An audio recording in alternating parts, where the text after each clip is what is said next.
The content in this video is based on factual, real-life events and public records. All opinions expressed are for educational and documentary purposes only. Viewer discretion is advised, as some scenes may depict sensitive content. This video is intended for informative purposes and complies with YouTube's guidelines. Deep within the fortress-like walls of the world's most secure prisons exists a place few will ever see, a no-return unit. Here, society's most dangerous criminals are confined in near-total isolation, living in 7 by 12-foot cells for 23 hours a day, cut off from almost all human contact. Every meal, every shower, every moment outside is carefully controlled. This is not rehabilitation. This is containment. This is where the law's most violent are made to vanish into a world of concrete, silence, and psychological torment. If you enjoy real, gripping prison documentaries and true stories, don't forget to like this video, leave a comment, and share it with your friends and family. Hit that subscribe button and turn on notifications so you never miss more shocking and exclusive content. The gates of no return. When you first approach a no-return unit, the prison doesn't feel like a building. It feels like a fortress designed to swallow people whole. The gates are not welcoming.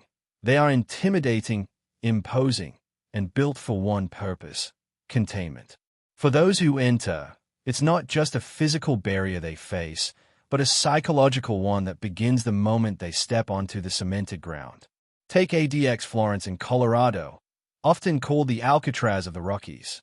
The prison sits in the remote mountains, far from civilization, almost deliberately isolated. To get there, visitors and staff alike travel long stretches of winding roads, surrounded by barbed wire fences and guard towers that seem to survey every inch of the terrain. But for the inmates, this journey is the last they will take outside the suffocating walls of their cells for years, sometimes decades. The no-return unit is reserved for the most dangerous of the dangerous: mass murderers, terrorists, serial killers, gang leaders, and violent escapees. These are individuals who have repeatedly demonstrated that they cannot safely coexist with other inmates. The justification for such extreme confinement is clear: society must be protected. But the conditions of life inside these units go far beyond typical prison discipline. They are designed to strip humanity to its barest form. Inside ADX, each inmate is confined to a 7 by 12-foot cell. That's roughly the size of a small bedroom in a city apartment, but without any of the comforts or freedom. The walls are concrete, gray and cold. There is a bed bolted to the wall, a concrete slab with a thin mattress. There's a stainless steel toilet and sink combination in one corner, a narrow slit in the door through which food is passed, and a small window that barely lets in natural light. There is no television, no radio, no access to education or social programs that many other prisons offer. The only form of movement outside the cell is a solitary exercise cage, a concrete yard barely large enough to pace back and forth. The process of daily life is methodical and dehumanizing. Meals arrive through the slot in the door, often cold, and handed over with minimal interaction. Showers take place in the cell itself, in the corner next to the toilet.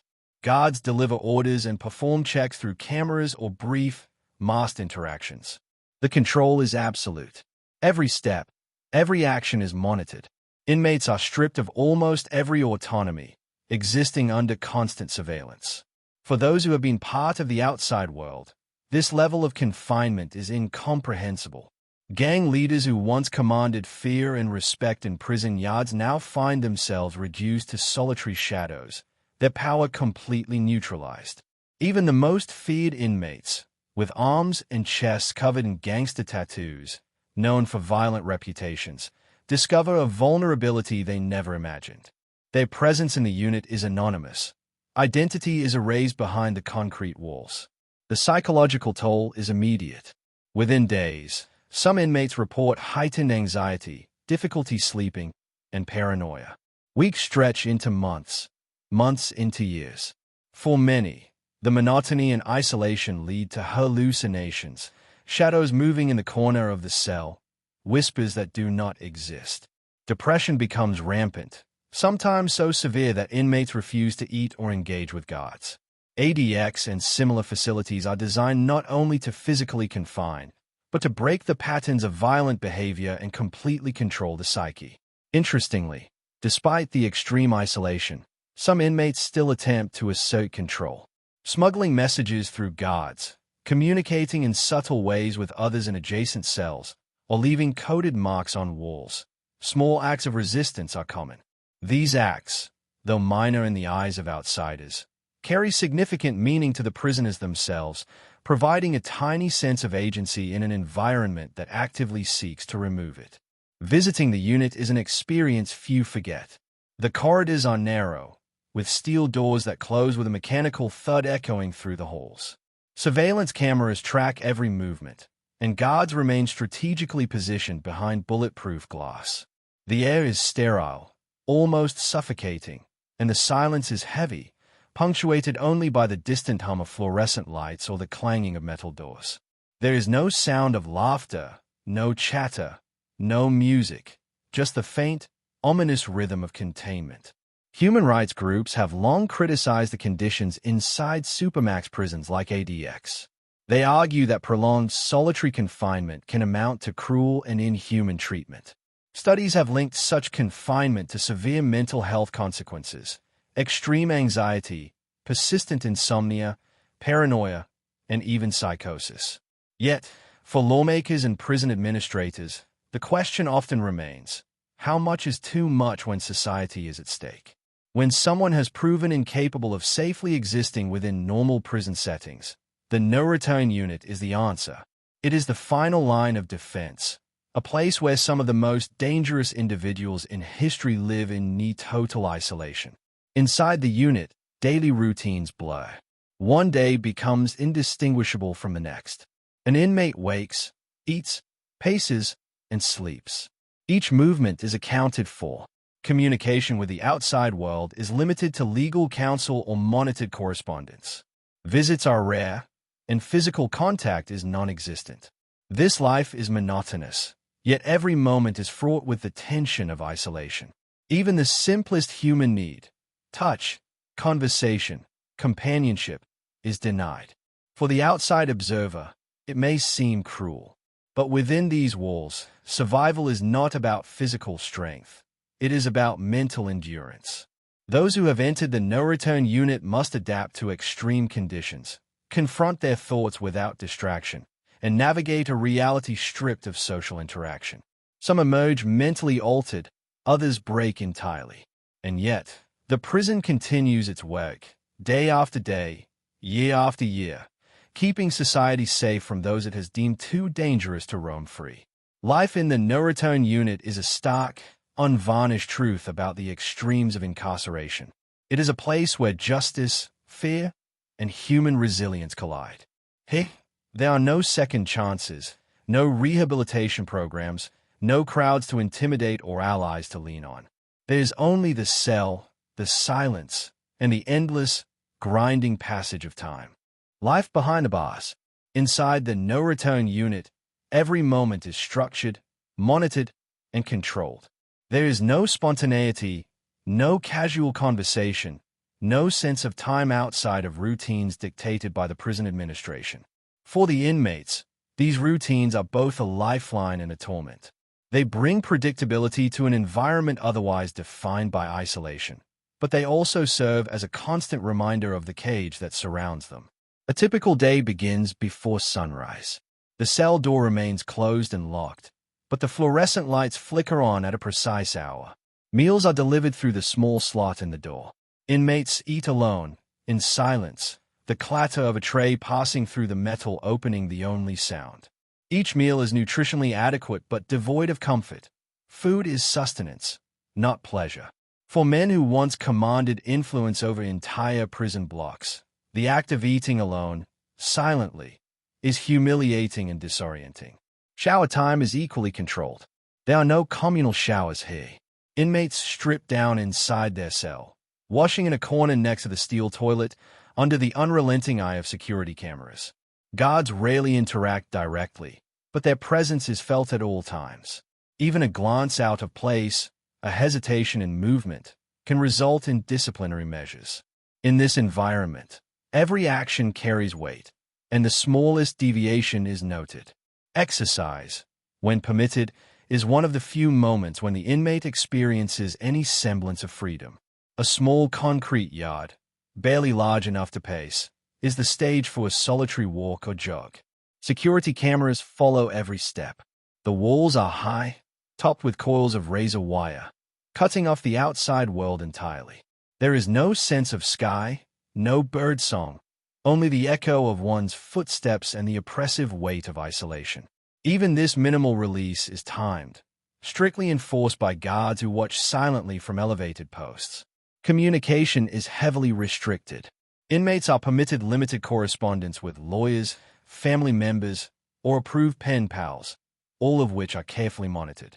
Any attempt to bypass restrictions, messages smuggled through guards, coded notes, or subtle signals to adjacent cells, is swiftly discovered and punished. In this world, language itself becomes a tool, a currency of control. Some inmates develop ingenious methods to communicate despite the constraints, demonstrating that even in extreme confinement, human ingenuity and a desire for connection persist. Psychological strain in this environment is severe. Prolonged isolation can distort perception. Time seems to stretch endlessly. Days blur into weeks. Many inmates report hallucinations, seeing figures in corners of the cell, hearing voices in the silence, or imagining conversations that never occurred. Anxiety and depression are common, as is the profound sense of loneliness. ADX Florence and similar units are often referred to by mental health experts as the prisons within prisons, not merely containing the body, but also challenging the mind in ways most cannot endure. Inmates with violent histories often arrive with gang affiliations, marked by tattoos that tell their stories. These tattoos, symbols of past dominance and respect, become muted in the no-return unit. Once powerful men who could command obedience or fear now find their influence nullified. Their arms, chests, and necks may carry intricate designs, the faces of rivals crossed out, gang symbols, cryptic numbers. But behind the steel door, these marks mean little. The fear and respect they once inspired are replaced with solitude and observation. Interactions with guards are limited, but significant. Guards in the no-return units are trained not only in security, but in psychological management. They move with purpose, observing without provoking, controlling without engaging unnecessarily. For inmates, the guards represent authority, control, and sometimes the only human contact in days or weeks. A guard's glance or tone can communicate approval, warning, or punishment, creating a delicate, tension-filled dance between captor and captive. Discipline is swift and unambiguous.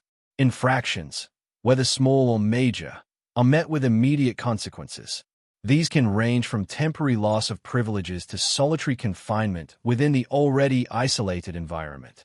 Inmates quickly learn that the rules here are absolute. Resistance is possible, but costly.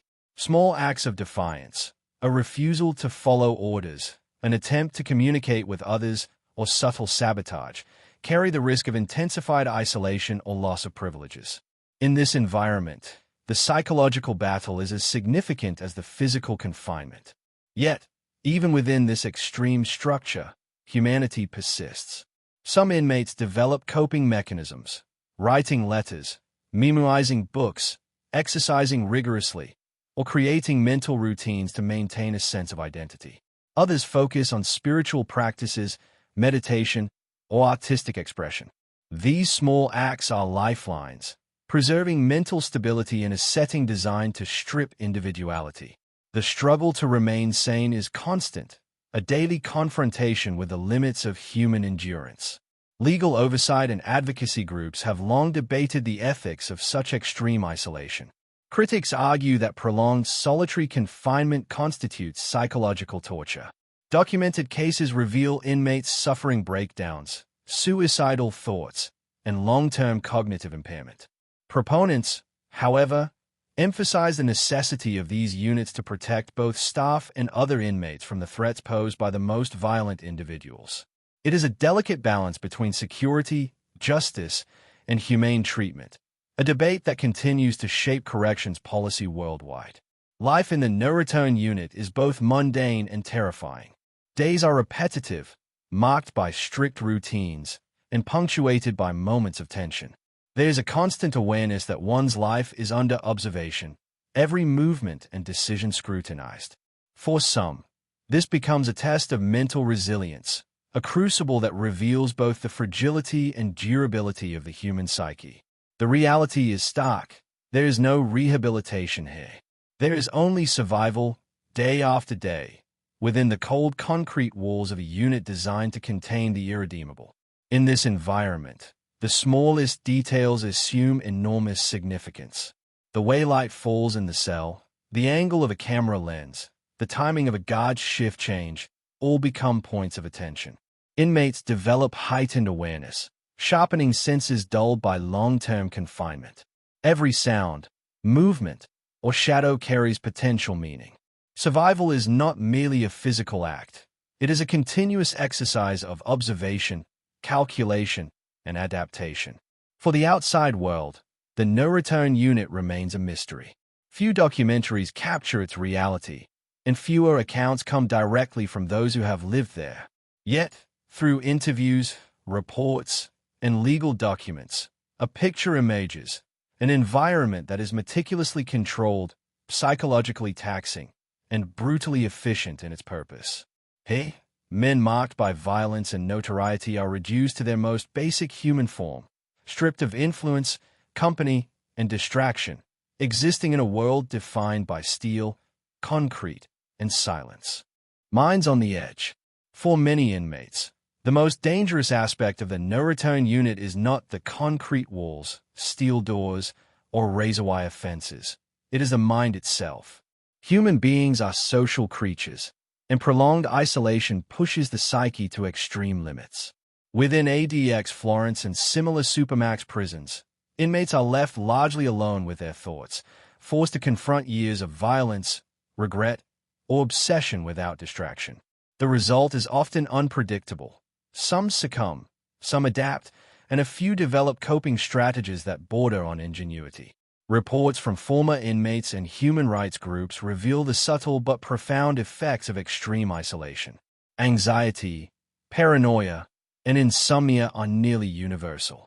Inmates describe feeling as if the walls are closing in, as if they are being watched even when alone, as if the silence itself has weight. Some experience vivid hallucinations, seeing shadows or figures in the corners of their cell, hearing voices that speak only to them, or imagining conversations that never occurred. These experiences are not only distressing, they are a daily reality for men who spend decades in near-total isolation. Depression is another common consequence. When human contact is limited to a few minutes per day with a guard or through monitored legal visits, inmates begin to lose touch with normal social cues. Smiles, laughter, and even simple gestures of conversation become foreign concepts. Some inmates retreat into themselves completely, refusing to eat, avoiding contact with guards, and remaining motionless for hours at a time. For these men, survival is no longer about physical endurance. It is a struggle against the erosion of their own mind. Yet not every inmate succumbs entirely. Some develop extraordinary routines to preserve mental stability.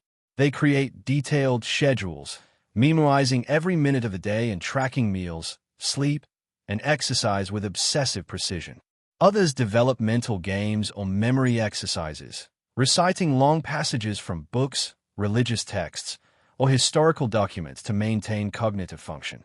In a place designed to strip away identity, these routines provide a fragile thread of control, a way to assert some measure of self in a world that denies individuality. Interestingly, the tattoos that once signified gang allegiance or criminal prowess often take on a new meaning inside these walls. For men isolated from others, tattoos become personal reminders of their identity, history, and resilience. A dragon etched into the forearm may recall a violent past, while cryptic numbers on the hand signify affiliations or accomplishments.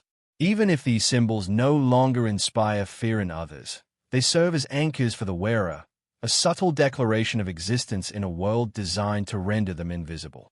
Some inmates, however, react with aggression, not outwardly, but inwardly focused or directed at guards. Reports describe instances of property destruction inside cells, tearing up bedding, smearing walls, or clogging toilets. These acts are not merely rebellious. They are expressions of frustration, attempts to exert control in an environment where autonomy is nearly impossible. Even minor acts carry immense psychological significance, allowing inmates to reclaim a sliver of agency over their confined existence.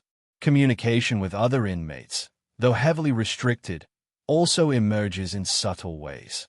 Some individuals develop nonverbal codes with neighbors in adjacent cells, tapping rhythms on walls, or using light signals through narrow windows.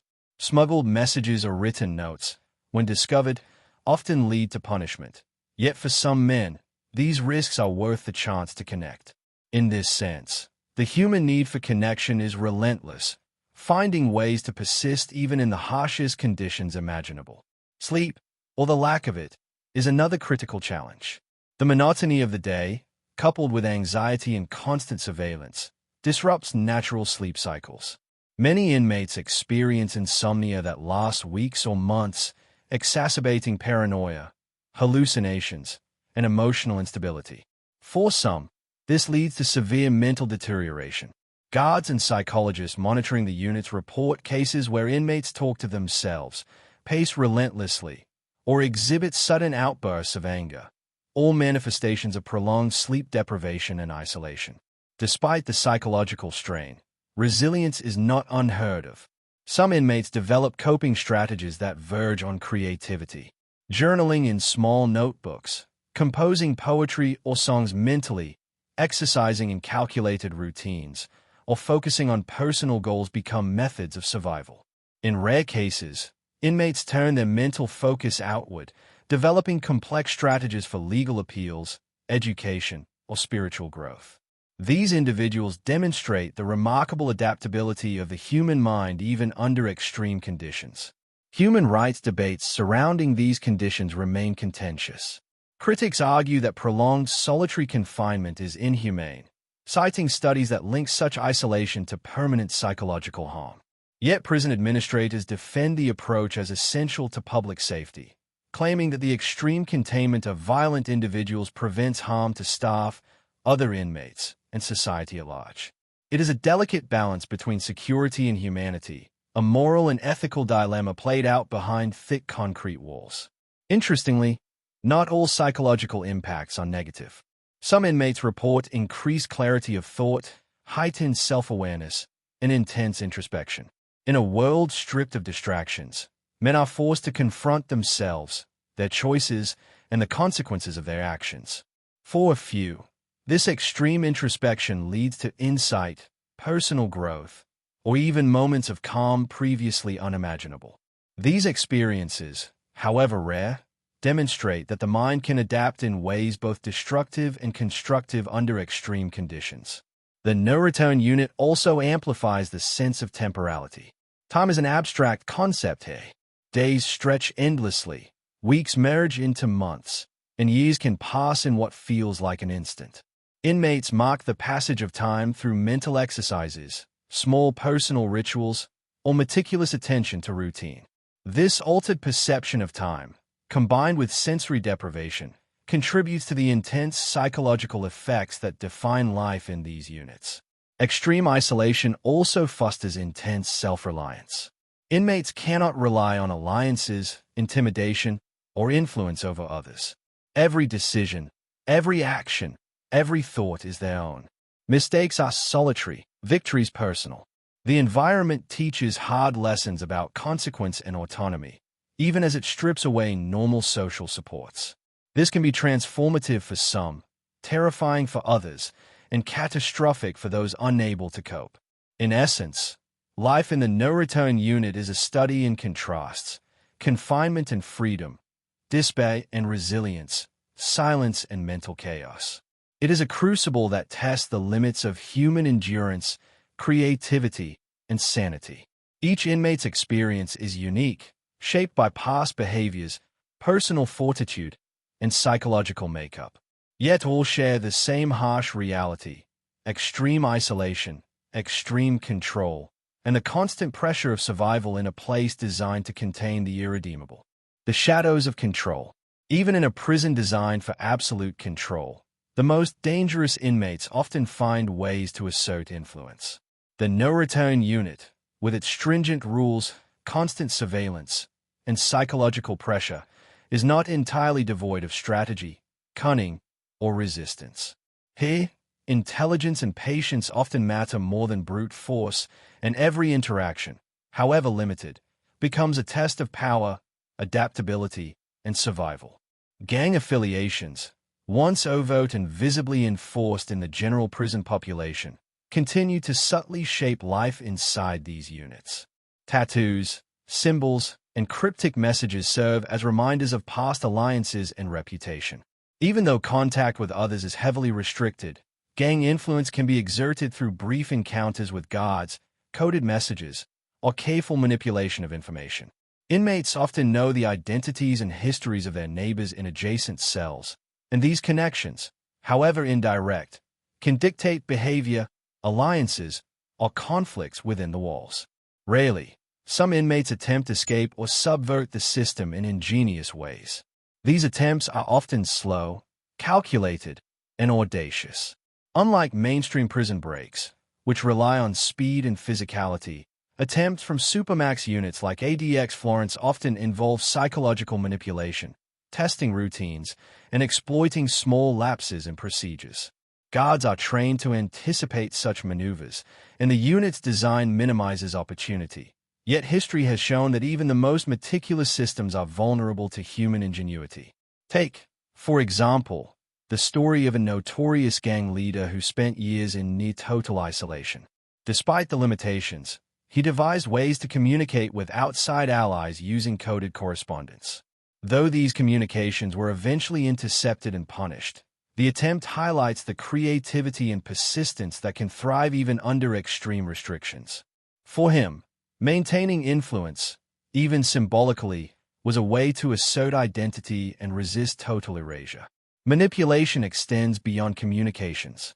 Inmates learn to anticipate guard behavior, exploiting predictable patterns for small gains, extra time pacing, subtle adjustments to routines, or even minor privileges. These are not grand rebellions. They are exercises of control in an environment explicitly designed to deny autonomy. Each act, however minor, represents a reclamation of power and a psychological victory over confinement. The threat of violence, although drastically reduced compared to general population units, remains ever-present. Confrontations between inmates are rare but can be catastrophic.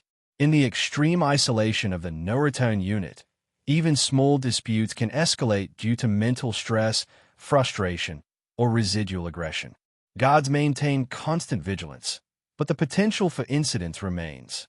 In this environment, tension is as constant as the concrete walls, and each inmate must navigate the balance between maintaining composure and reacting to provocation. Psychological manipulation of staff also occurs, albeit subtly. Experienced inmates often recognize patterns, moods, and tendencies among guards.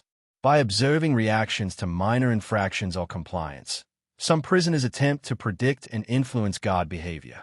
These interactions may involve negotiating privileges, testing boundaries, or creating small openings for action within the strict confines of the unit. While extreme breaches of protocol are rare, these subtle exercises of influence illustrate the depth of strategic thinking that continues to exist even under severe restriction. Beyond individual acts, the no-return unit serves as a microcosm of the broader criminal psyche. The inmates housed here have often committed the most violent, calculated crimes. Many are skilled manipulators, capable of influencing groups, evading law enforcement, or orchestrating complex schemes. The unit's strict isolation removes their ability to act externally, but does not erase the instincts, intelligence, or tendencies that define them. Over time, these men learn to navigate the delicate balance between containment, survival, and the faint exertion of control that the environment allows. Mental deterioration remains the most significant risk. Even the most intelligent and adaptable individuals can succumb to the psychological pressures of isolation. Reports from former inmates describe intense paranoia, obsessive behaviors, and self-directed aggression. Some develop rituals or routines that become almost religious in their precision, a coping mechanism against the relentless monotony. Others attempt to create imaginary structures of interaction, simulated conversations, imagined alliances, or detailed mental maps of the prison's routines to maintain a sense of connection and purpose. Legal intervention and oversight sometimes offer a lifeline. Inmates with access to lawyers or advocacy groups may pursue appeals, challenge conditions, or request transfers. Though rare, these interventions can temporarily alter daily life, introduce uncertainty into rigid routines, or provide psychological relief. For some, knowing that the outside world exists, even remotely, reinforces their sense of identity and hope. Yet these lifelines are fragile and infrequent, reinforcing the isolation that defines the unit.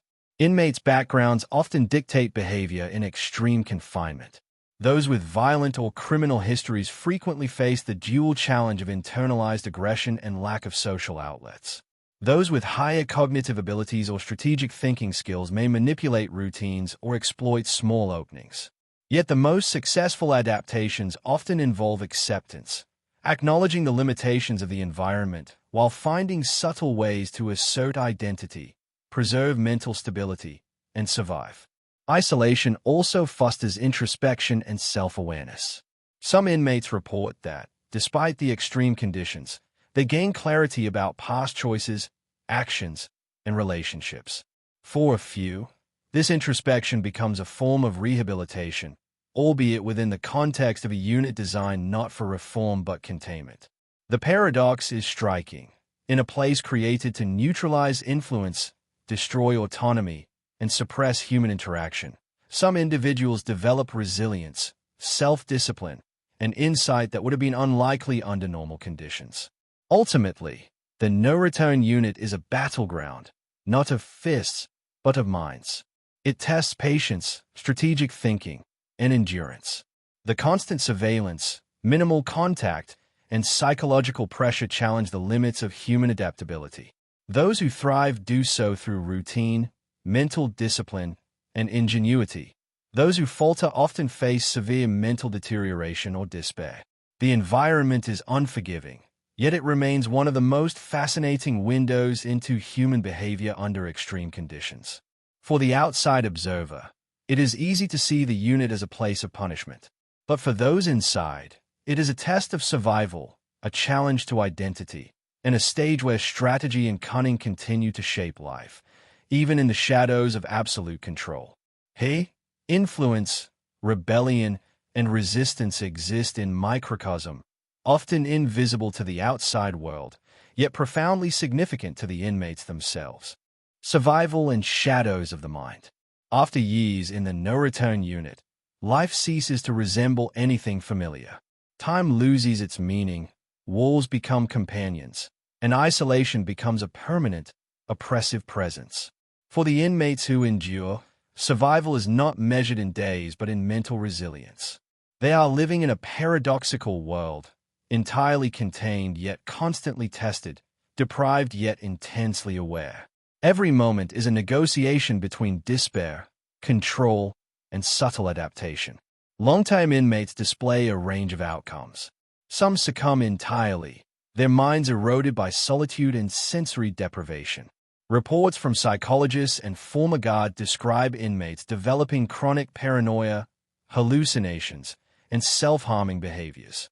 Sleep disturbances, anxiety, and depression often persist even after release from the unit, evidence of the lasting psychological toll. The no-return unit is, in many ways, a laboratory of human endurance, exposing the fragility and limits of the human mind. Yet not all stories are defined by deterioration. Some inmates demonstrate remarkable resilience. Men who once commanded fear and influence outside these walls sometimes channel their mental energy into discipline, introspection, and survival. Detailed mental routines, rigorous self-imposed exercise regimens, and creative problem-solving allow them to maintain some sense of control. In a place where identity is constantly challenged, These strategies preserve dignity, personal history, and mental stability. Gang influence, though muted, continues in subtle ways. Tattoos and symbols become personal reminders of identity and past achievements. Some inmates use these symbols as tools for internal motivation, visual cues for discipline, or even a silent assertion of existence. Though unable to interact meaningfully with others, the visual and psychological reminders of their former power serve as anchors in an otherwise isolating environment. In some rare cases, inmates leverage these skills for post-incarceration purposes. Through legal appeals, educational programs, and monitored correspondence, a few have successfully challenged aspects of their confinement, reduced sentences, or redefined their paths within the criminal justice system. These stories are exceptional but highlight a fundamental truth. Even in extreme isolation, the human mind seeks connection, purpose, and opportunity. The daily grind of the unit reinforces the concept of time as a mental construct. Inmates develop personal methods to mark days, weeks, and months. Small rituals, counting tiles, memorizing sequences, tracking meals, become essential survival tools. These routines provide structure in a world designed to deny it. Without them, the monotony would overwhelm, eroding focus and mental stability. Through ritual, inmates maintain a fragile grasp on identity, a personal timeline, and the knowledge that life persists beyond the walls. Guard interactions, though minimal, remain central to the experience. Every exchange, no matter how brief, carries weight. Some inmates learn to read subtle cues in tone, body language, or routine. These observations allow minor adaptations that preserve mental stability or provide fleeting psychological victories. Even the most brutal and feared inmates understand the importance of negotiation within the unit's rigid structure, sometimes with guards, sometimes with themselves. Legal and human rights advocacy continues to shape perceptions of the no-return unit. Court challenges, interviews, and reports have highlighted both the necessity and the risks of extreme isolation. While the units exist to protect society from individuals proven to be violent and uncontrollable, the question of ethics persists. At what point does containment cross into cruelty? International scrutiny and psychological studies continue to fuel debate, raising questions about the balance between justice, safety, and human dignity. For viewers in the outside world, understanding life inside the no-return unit offers insight into the extremes of the correctional system.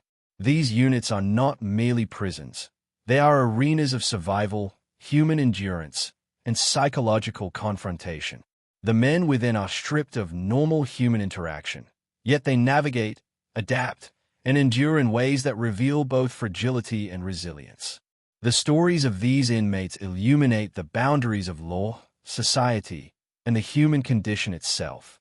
As a final reflection, consider the paradox. A place created to neutralize human threat also becomes a testament to human adaptability. Men who have lived violent, chaotic lives are forced into silence, solitude, and reflection. Some emerge mentally broken, some emerge transformed, and some exist in the shadows, enduring with a clarity and discipline forged by necessity. The no-return unit is both punishment and revelation, a stark, unflinching window into what humans can endure when stripped to the essentials of mind and body. For audiences accustomed to standard prison narratives, this unit offers a rare perspective. Life where rehabilitation is secondary, control is absolute, and survival is measured in mental endurance.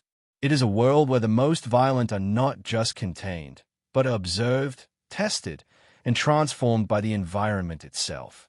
And while the walls may be concrete, the story resonates far beyond them, revealing the depths of isolation, the limits of control, and the enduring strength of the human spirit. In the end, the no-return unit is not just a prison. It is a mirror reflecting society's need for safety, justice, and sometimes the uncomfortable truth about the costs of extreme containment. Every inmate who enters leaves an imprint, not on the world outside, but on the silent, unyielding walls that witness the struggle between human fragility and resilience. Survival is everything, and even in darkness, The human mind continues to endure.